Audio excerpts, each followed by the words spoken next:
الرجيم بسم الله الرحمن الرحيم الحمد لله وكفى الصلاة والسلام على النبي المصطفى وعلى آله وأصحابه الشرفاء ബഹുമാനപ്പെട്ട ഉസ്താദുമാരെ, എൻ്റെ പ്രിയപ്പെട്ട കൂട്ടുകാരെ, ചരിത്രം രേഖപ്പെടുത്തിയ ഡാർക്ക് ഏജ് അഥവാ ഇരുണ്ട യുഗമെന്ന് രേഖപ്പെടുത്തിയ 6-ാം നൂറ്റാണ്ടിന്റെ കാരുണ്യം എന്തെന്നറിയാത്ത, സ്നേഹം എന്തെന്നറിയാത്ത, സൗഹൃദം എന്തെന്നറിയാത്ത ഒരു നീചവൃത്തികൾക്ക് പാരക്രമമായി ജീവിച്ച ഒരു 6-ാം നൂറ്റാണ്ടിന്റെ സമൂഹത്തിലേക്കായിരുന്നു ഇഖ്റഇന്റെ മന്ത്രധ്വനിയുമായി നൂർ മുഹമ്മദ് മുസ്തഫ സല്ലല്ലാഹു അലൈഹി വസല്ലമ തങ്ങൾ കടന്നു വന്നത്.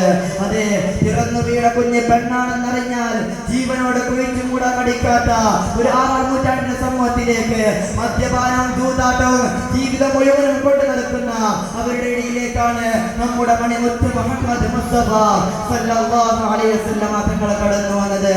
ജനനത്തിന് മുമ്പ് തന്നെ പിതാവ് ജനിച്ചു വന്നതിന്, ജീവിതത്തിലേക്ക് പിച്ചവച്ച് കയറുന്നതിന് മുമ്പ് തന്നെ മാതാവും നഷ്ടപ്പെട്ടു പോയ നൂർ മുഹമ്മദ് മുസ്തഫ സല്ലല്ലാഹു അലൈഹി വസല്ലമ തങ്ങൾ സത്യസന്ധതയിലൂടെ തന്റെ എളിമയാർന്ന തന്നെ ജീവിതം സമൂഹത്തിന് പഠിപ്പിച്ചു കൊടുക്കുകയാണ്. 40-ാം വയസ്സിൽ നബുവത്തിന്റെ പ്രഭയമായി സമൂഹത്തിലേക്ക് ഇറങ്ങിച്ചെന്നപ്പോ അൽ-അമീൻ എന്നും വിശ്വസ്തനെന്നും കോകി വിളിച്ചവർ പോലും ഭ്രാന്തരെന്ന് പറഞ്ഞ് ആട്ടിയോടിച്ച് കല്ലെറിഞ്ഞപ്പോ ഒരു ചെറിയ പുഞ്ചിരി കൊടുത്തിട്ട് അവർക്ക് പ്രാർത്ഥിച്ചു കൊടുക്കാൻ നമ്മുടെ നേതാവ് മുഹമ്മദ് മുസ്തഫ സല്ലല്ലാഹു അലൈഹി വസല്ലം തങ്ങൾ ചെയ്തപ്പോ നമുക്കതിൽ നിന്ന് മനസ്സിലാക്കാൻ പറ്റും.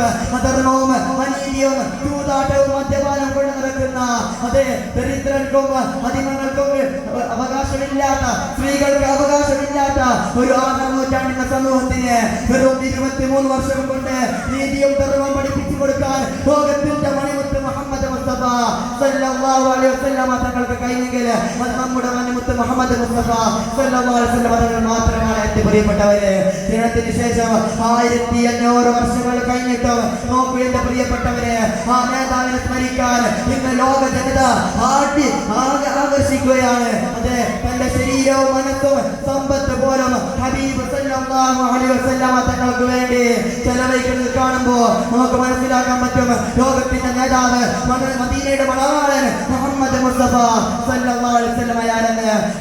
എല്ലാം അസ്തമിച്ച് മഹ്ശറുടെ വൻസഭയിൽ ലോക മനുഷ്യരെല്ലാവരും ഓടി നിൽക്കുന്ന സമയത്ത്, അതെ, ലോകത്തെ എല്ലാവരും നഫ്സി നഫ്സി എന്ന് പറഞ്ഞ് സ്വന്തം ശരീരത്തെ ഓർത്ത് കേൾക്കുന്ന സമയത്ത് ആദം നബി അലൈഹിസ്സലാം മുതലുള്ള 25 പ്രവാചകന്മാർ, 25 ലക്ഷം വരുന്ന പ്രവാചകന്മാരെല്ലാവരും പോലും നഫ്സി നഫ്സി എന്ന് പറഞ്ഞ് സ്വന്തത്തെ ഓർത്ത് കേൾക്കുന്ന സമയത്ത്, അതെ, ആദം നബി അലൈഹിസ്സലാത്തു വസ്സലാമും ഈസാ നബി അലൈഹിസ്സലാത്തു വസ്സലാമും മൂസാ നബി അലൈഹിസ്സലാത്തു വസ്സലാമും അയ്യൂബ് നബി അലൈഹിസ്സലാത്തു വസ്സലാമും യാക്കൂബ് നബി അലൈഹിസ്സലാത്തു വസ്സലാമും ലോകത്തെ എല്ലാ പ്രവാചകന്മാരും എല്ലാവരും സ്വന്തം നഫ്സി നഫ്സി എന്ന് പറഞ്ഞു നടക്കുമ്പോ അക്കൂട്ടത്തിൽ സ്വന്തം ഉമ്മത്തി എന്ന് പറഞ്ഞു നടക്കുന്ന, സ്വന്തം ഉമ്മത്തിനോട്ട് കേൾക്കുന്ന ഒരേ ഒരു മനുഷ്യനെ നമുക്ക് കാണാൻ പറ്റുക. ആരായിരുന്നു എന്റെ പ്രിയപ്പെട്ടവരെ? അത് നമ്മുടെ മുഹമ്മദ് മുസ്തഫ സല്ലല്ലാഹു അലൈഹി വസല്ലം തങ്ങളാണ്. കാരുണ്യത്തിന്റെ പ്രവാചകർ, മദീനയുടെ മണവാളൻ, ഈ ഉമ്മത്തിന്റെ നേതാവ്, അശ്റഫുൽ ഖൽഖ് റസൂലുള്ളാഹി സല്ലല്ലാഹു അലൈഹി വസല്ലം. അതുകൊണ്ട് എന്റെ പ്രിയപ്പെട്ടവരെ, അവിടുത്തെ ഇഷ്ടിലായിക്കാൻ, അവിടുത്തെ മുഹബ്ബത്ത് സമ്പാദിക്കാൻ, അവിടുത്തെ ശരീരം പിൻപറ്റി ജീവിതം മുഴുവനും സമ്പാദിച്ച് യഖീനായ ഈമാനോടെ മരിക്കാൻ അല്ലാഹു നമുക്ക് തൗഫീഖ് നൽകട്ടെ. നമ്മുടെ മാതാപിതാക്കൾക്കും ഉസ്താദുമാർക്കും അല്ലാഹു ആഫിയത്തുള്ള ദീർഘായുസ്സും ആരോഗ്യം നൽകി അനുഗ്രഹിക്കട്ടെ.